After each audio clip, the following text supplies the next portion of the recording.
Tunapokuwa mwenyeji wa maonyesho kama haya, basi tunapata fursa ya kutangaza utalii wetu, kuwakaribisha wageni na kuwapa huduma mbalimbali ambazo tunazo katika nchi yetu, na kuendeleza sekta ya utalii nchini kwa kuimarisha ubunifu na kutangaza vivutio, kutanua wigo wa mazao ya utalii, kusimamia matumizi endelevu ya rasilimali za utalii na kujenga uchumi jumuishi kwa jamii na taifa kwa ujumla.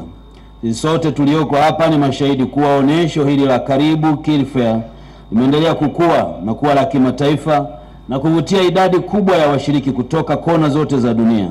Maana nimejulishwa hapa kuwa tangu kuanzishwa kwake hili onyesho ni la 8, ongezeko la watu limeendelea kuwepo, na leo mmeambiwa hapa zaidi ya waoneshaji 500 wako kwenye viwanja hivi. Usisahau kusubscribe, kulike na kushare. Mashati TV, we bring the knowledge to the world. Tunapokuwa mwenyeji wa maonyesho kama haya, basi tunapata fursa ya kutangaza utalii wetu, kuwakaribisha wageni na kuwapa huduma mbalimbali ambazo tunazo katika nchi yetu. Sisi sote tulioko hapa ni mashahidi kuwa onyesho hili la Karibu Kili Fair limeendelea kukua na kuwa la kimataifa na kuvutia idadi kubwa ya washiriki kutoka kona zote za dunia. Maana nimejulishwa hapa kuwa tangu kuanzishwa kwake hili onyesho ni la 8, ongezeko la watu limeendelea kuwepo, na leo mmeambiwa hapa zaidi ya waoneshaji 500 wako kwenye viwanja hivi. Na kama alivyosema Mheshimiwa Mkuu wa Mkoa, ni kweli tumetembelea mabanda, hatukuyamaliza kwa sababu tu ya muda. Hii ni kwa sababu maonyesho haya yameendelea kukua na kukua. Washiriki nimejulishwa kuwa hili ni jukwaa ambalo hukutanisha wadau wa utalii, kujadili fursa za kibiashara, kubadilishana uzoefu katika biashara ya utalii na masoko, ikiwemo kuhamasisha uwekezaji kwenye sekta hii muhimu ya utalii ambayo ni ya kiuchumi. Nimejulishwa pia kuwa mwaka huu pekee mmekuwa na zaidi ya waonyeshaji wengi kutoka Tanzania bara na Zanzibar. Zaidi ya nchi 10 duniani zimeshiriki, wanunuzi wa kimataifa 1000 kutoka zaidi ya mataifa 40, pamoja na maelfu ya wadau na wataalamu wa sekta ya utalii. Hii ni dhahiri kuwa dunia inaiangalia Tanzania na Afrika Mashariki kuwa kitovu cha utalii, na fursa hii tuitumie kutangaza fursa tulizonazo. Washiriki, sekta ya utalii imeendelea kuwa na mchango mkubwa katika kuhifadhi mali asili na malikale, ustawi wa jamii na ukuaji wa uchumi kwenye nchi yetu. Takwimu zinaonyesha kuwa sekta ya utalii inachangia 17.2% ya pato la taifa, yani GDP, na 25% ya mauzo yote ya nje ya nchi, na kwa hiyo sekta hii ni muhimu katika kutuletea fedha za kigeni kwa ajili ya uchumi wa nchi yetu. Aidha, utalii ni biashara na huduma ambayo hufungua fursa nyingine za kiuchumi na za kijamii. Utalii huitangaza nchi yetu na utamaduni na ukarimu wa Watanzania kwa mataifa yaliyo mbali nasi. Hivyo ni wasihi wananchi wote wenzangu mlioko hapa, tuendelee kuwakarimu vizuri wageni na kuwafundisha tamaduni zetu. Pale anapotokea mgeni hajaridhika na huduma zetu, tujitahidi kuboresha huduma zetu ili mgeni huyo aendelee kuwa balozi wetu kwenye mataifa mengine. Kwa ajili ya manyumba, kama una shida ya umeme, backup ndogo, ni very mobile, portable, tunasaidia pia kwenye camps.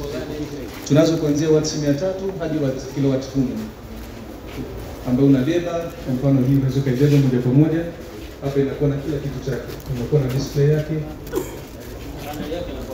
Panel hapa, hii ni foldable panel, unaweza kuibeba, ni mobile pia. Unaifold inakuwa ni kitu kimoja. Kwa mfano hii ni toroli. Hii inaweza ikalisha nyumba nzima. Na pia tumekuja na mfumo mpya CD program inaitwa Lipa Pole Pole. Tumeingia mkataba na CRDB. Mtu mwenye nyumba, ofisi, anakuja na chukua system, analipa 30%, analipa kila mwezi mpaka anamaliza.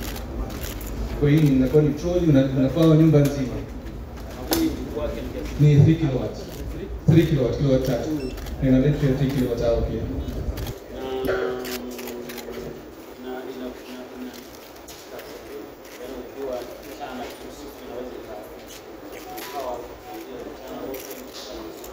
Ndio, kwa kama umetumia pale mchana unatumia umeme wa pale. Kama jua ni nzuri of course. Na huku kana chaji gani? Betri yake ni 3 kWh. Kwa hiyo unaweza kutumia watts 300 kwa masaa 10 au kilowatts 3 kwa saa moja. Kwa kawaida nyumba usiku unatumia watts 100 mpaka 100.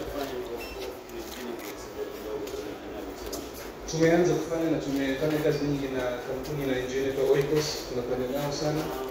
Ndio tunakwenda. Yes. Kwa jina ni Dominic Shaw, ni mkurugenzi wa Kilifare Promotion Company Limited. Waandaji wa hili tukio mnaliona leo, karibu Kilifare. Tumelizindua rasmi siku ya leo tarehe 6 na tutakuwa hapa viwanja vya magereza leo tarehe 6, 7 na 8. Kama mnavyojionea, tumekuwa na wingi wa watu katika viwanja hivi na hii ni mwanzo tu. Na tunatarajia kuwa na watu wasiopungua mpaka 20,000 kwa mwaka huu.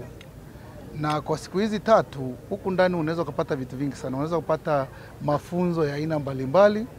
Unaweza kaja hapa viwanjani ukatengeneza holiday kabambe kabisa, ama ukaja ukanunua camp ya kwako hapa viwanjani. Na vile vile kuna sehemu za watoto za kucheza. Elimu ni kubwa kuliko unavyotarajia, lakini kubwa zaidi ni sehemu ya mtoko. Ujafika kwenye vibanda vya kula mheshimiwa, kuna watu wengi sana kula ambao wanapata burudani ya mziki na vyakula, na watoto wanapata burudani mbalimbali. Kwa hiyo ukiona kwamba kuna kiingilio cha shilingi 10,000 au 5,000 ni kidogo sana kwa elimu unakuja kupata huku ndani. Na rai yangu kubwa ni kwamba onyesho hili sio la wanautalii tu, ni la kila mmoja. Kuna mambo mengi sana ya kujifunza hapa viwanja hivi vya magereza. Kwa hiyo niwakaribishe wote.